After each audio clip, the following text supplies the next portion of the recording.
Assalamualaikum warahmatullahi wabarakatuh.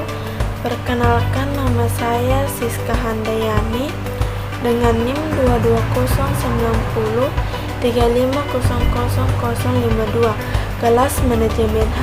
Di sini saya akan menjelaskan materi tentang keseimbangan ekonomi dua sektor, hubungan antara konsumsi dan pendapatan.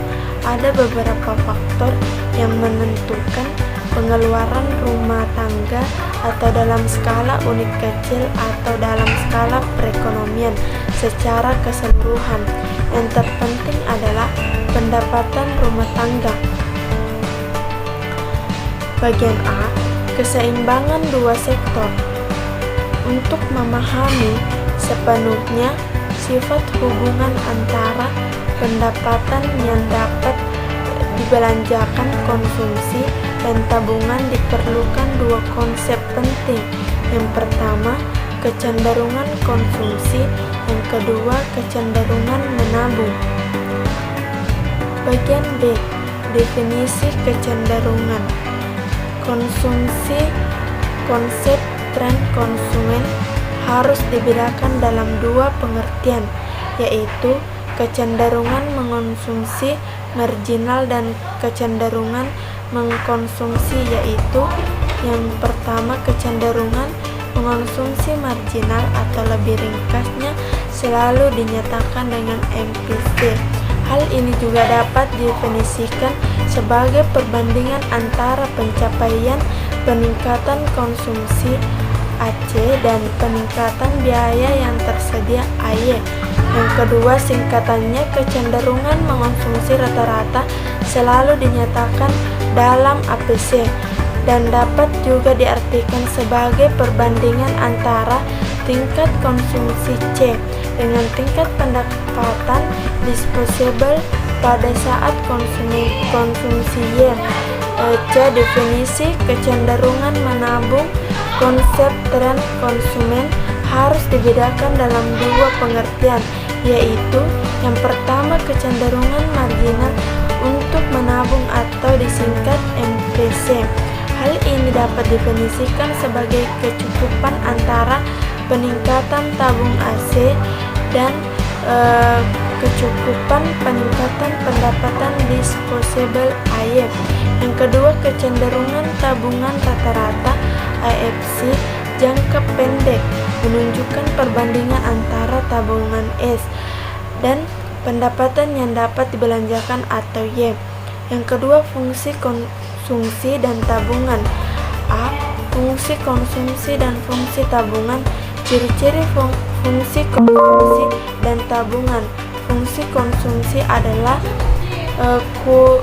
menggambarkan sifat hubungan di tingkat kami rumah tangga dalam perekonomian dengan pendapatan nasional, pendapatan disposable perekonomian tersebut.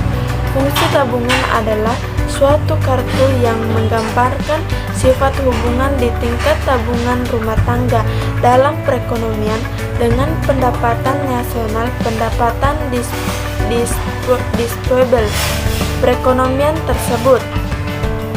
Fungsi konsumsi dan fungsi tabungan adalah merupakan garis lurus dan ini disebabkan karena nilai MPC dan MPC adalah tetap. Seterusnya, kecondongan fungsi konsumsi kurang dari 45 dan selalu memotong garis 45. Sifat ini disebabkan karena MPC lebih dari 1. MPC dan MPC dan fungsi kecondongan fungsi tabungan dalam menerangkan ciri-ciri fungsi konsumsi dan tabungan telah dinyatakan bahwa nilai M akan menentukan kecondongan fungsi konsumsi dan nilai MPC akan menentukan kecondongan fungsi tabungan. Hal itu dapat dibuktikan dengan melihat kepada akibat dari perganti antara dua titik pada fungsi konsumsi dan fungsi T. Yang ketiga, investasi atau penanaman modal. Penanam modal adalah segala jenis kegiatan menanam modal, baik penanam modal dalam negeri maupun luar negeri yang berusaha di wilayah negeri Kesatuan Republik Indonesia A. Pentingnya investasi dan faktor penentuannya di masyarakat. Sering terjadi kebingungan mengenai konsep investasi. Pentingnya berinvestasi. Investasi sering juga disebut penanaman modal atau pembentukan modal, merupakan komponen lain yang menentukan tingkat total pengeluaran. B. Faktor penentu tingkat investasi. Hal ini berbeda dengan apa yang dilakukan konsumsi rumah tangga yang menggunakan sebagian besar pendapatannya untuk membeli barang dan jasa yang dibutuhkannya. Faktor utama yang menentukan tingkat investasi adalah tingkat keuntungan yang diharapkan, suku bunga, perkiraan tentang situasi ekonomi masa depan, kemajuan teknologi, tingkat pendapatan nasional dan perubahannya, dan keuntungan yang diterima perusahaan. Bagian B. Investasi pendapatan dan bunga. Meskipun faktor-faktor penting yang mempengaruhi besarnya investasi yang dilakukan pengusaha mencakup beberapa faktor, namun dua faktor diantaranya dapat menjelaskan mengapa perubahan tingkat investasi lebih penting dibandingkan faktor lainnya. Faktor-faktor ini adalah proyeksi tingkat pendapatan dan tingkat suku bunga. Bagian C. Fungsi investasi. Dengan bantuan investasi mengelola uang dan dapat meningkatkan nilai uang yang diterima. Uang lebih berguna dan menguntungkan dalam jangka panjang. Misalnya saja jika berinvestasi emas, maka harga emas akan naik dalam jangka panjang. Fungsi investasi atau kurva sepanjang sumbu lurus disebut investasi ekonomi, dan fungsi investasi yang semakin besar ketika pendapatan nasional meningkat disebut efek analisis makroekonomi. Biasanya mengonsumsi bahwa investasi suatu perusahaan adalah investasi independen. Bagian D. Investasi lainnya.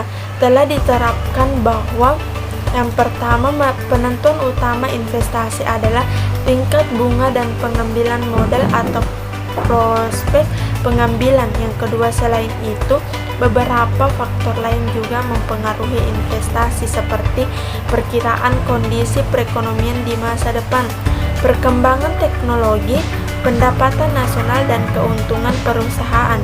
Yang keempat, penentuan tingkat kegiatan ekonomi.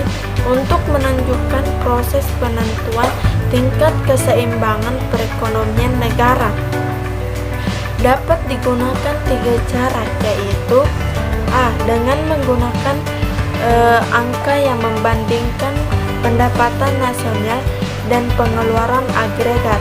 Bagian B. Dengan menggunakan grafik yang menunjukkan kesamaan pengeluaran agregat dengan penawaran agregat. Dan yang bagian B, kesamaan di antara investasi dan tabungan. Dengan menggunakan cara penentuan dengan aljabar, contohnya tersebut misalkan pada setiap tingkat pendapatan nasional, investasi perusahaan berjumlah 120 triliun, yaitu seperti yang ditunjukkan yang diketahui dengan nilai konsumsi dan investasi pada berbagai tingkat pendapatan nasional tersebut. Sekarang dapatlah ditentukan besarnya pengeluaran agregat pada berbagai tingkat pendapatan nasional, dan hal ini ditunjukkan sektor perusahaan memproduksi barang-barang dengan tujuan untuk memproduksi untung dari penjualannya. Oleh sebab itu, para pengusaha akan selalu berusaha untuk menghasilkan barang-barang yang sama besarnya dengan pengeluaran agregat yang akan wujud dalam perekonomian. Nomor 5, perubahan keseimbangan dan multiplier. Neraca pendapatan nasional selalu berubah dari waktu ke waktu. Dalam perekonomian dua sektor, perubahan ini terutama disebabkan oleh perusahaan investasi, misalnya kemajuan teknologi meningkatkan investasi dan peningkatan investasi meningkatkan total pengeluaran untuk keseimbangan pendapatan nasional akan tercapai dan pendapatan dasar masyarakat meningkatkan diskon investasi juga dapat diterapkan dan total blok SL juga bervariasi kali ini akan menurunkan dan akan mencapai keseimbangan pendapatan nasional dengan pendapatan nasional yang lebih rendah dalam perekonomian yang lebih kompleks, yaitu dengan 3 atau 4 sektor.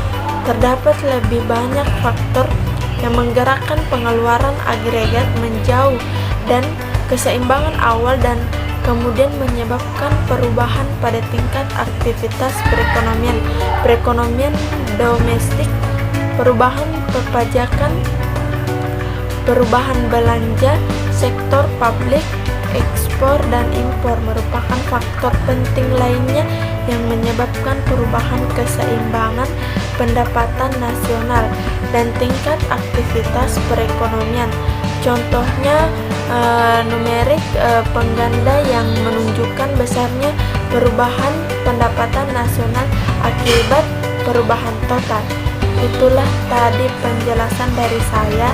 Assalamualaikum warahmatullahi wabarakatuh.